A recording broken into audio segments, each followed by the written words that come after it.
We're seeing an increasing amount of developer attention paid to covenant contracts built for Bitcoin and Lightning. And if those reach, a pretty high level of sophistication, there could be some interesting opportunities for MEV on Bitcoin. Right now, there just really isn't that much. So I'm curious to know your guys' insights on why that is, and what, if anything, would sort of be a catalyst to kind of change that situation for Bitcoin miners. I think it's just simply a function of the size of DeFi currently on Bitcoin. And that if we see that start to change, then we'll see the MEV situation start to change on Bitcoin. Really, like the incentives and the opportunity from MEV are mostly, not entirely, but mostly being generated by DeFi. And the DeFi economy is just biggest on Ethereum at the moment. We are seeing people starting to make inroads into Bitcoin with DeFi development. And as that becomes bigger, I think these problems will become more pertinent.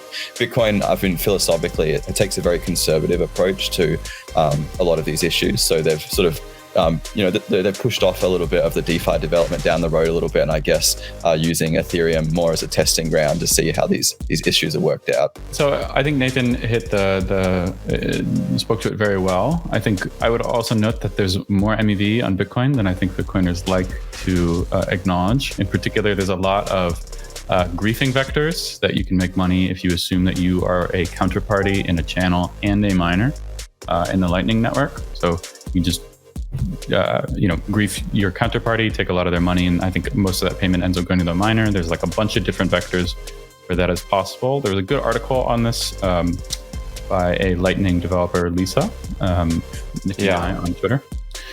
And then I think that there's some MEV in Bitcoin that just isn't really being exercised by miners right now, and there's like some sort of theoretical MEV that you could imagine too. So I kind of think of if there was giant arbitrage opportunities between centralized exchanges, and you really wanted to be the first person to make a deposit at one centralized exchange, everybody is sold, you need to get new Bitcoin onboarded there. You could imagine a miner exercising their control over, this is the one. You could imagine a miner exercising their control over transaction ordering to be the only party that deposits at that centralized exchange and thus is able to capture the arbitrage. Something like that.